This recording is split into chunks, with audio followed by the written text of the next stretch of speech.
Comment tenir sa comptabilité avec une feuille de calcul Google? La plupart des débutants et certains autres déjà initiés dans l'infoprenariat ignorent des tâches indispensables à la bonne marche de leur business, tenir leur comptabilité. Ils sont obnubilés par les bénéfices qu'ils vont réaliser sans se soucier des dépenses qui les attendent au tournant. Chose qui peut être grave.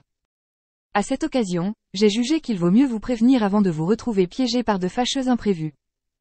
Voici un tutoriel opérationnel complet sur la façon de tenir votre comptabilité interne avec une feuille de calcul Google. Voici les étapes détaillées. Étape 1. Créer une feuille de calcul Google. Pour commencer, connectez-vous à votre compte Google et accédez à Google Drive. Ensuite, cliquez sur « Nouveau » en haut à gauche de l'écran et sélectionnez « Feuille de calcul Google » dans le menu déroulant.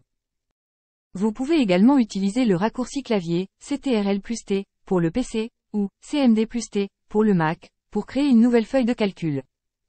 Une fois que vous avez créé votre feuille de calcul, vous pouvez la nommer en cliquant sur le titre en haut de l'écran. Donnez-lui un nom facilement identifiable, comme « Comptabilité interne » ou « Bilan financier ». Étape 2. Créer des onglets pour différents types de transactions. Après avoir créé votre feuille de calcul, vous devez maintenant créer des onglets pour différents types de transactions. Les onglets vous permettent de trier et d'organiser vos transactions, ce qui facilite leur suivi.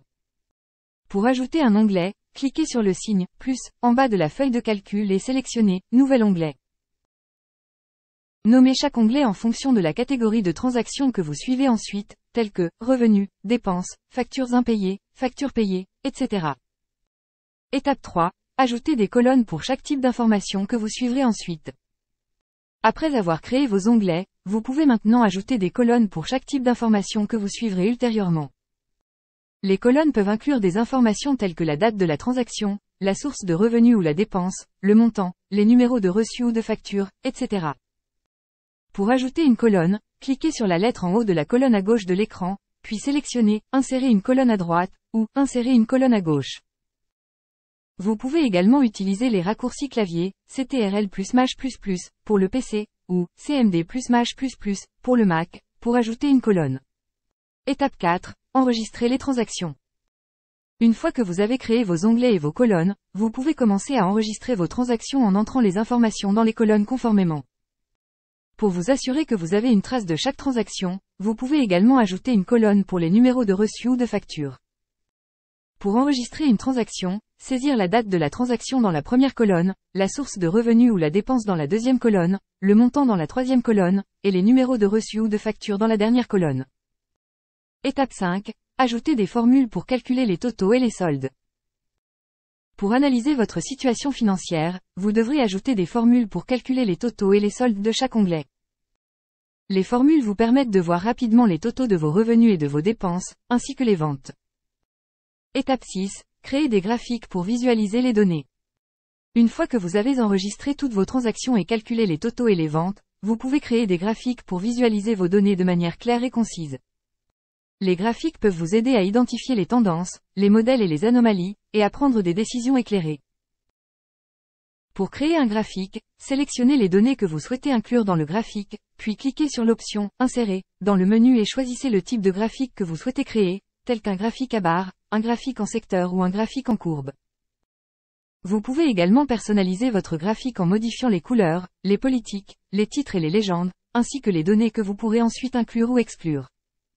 Étape 7. Analyser vos données et prendre des décisions.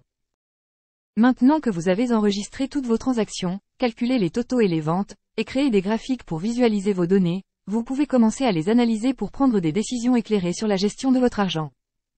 Par exemple, vous pouvez identifier les domaines où vous dépensez le plus d'argent et travailler à réduire ces dépenses.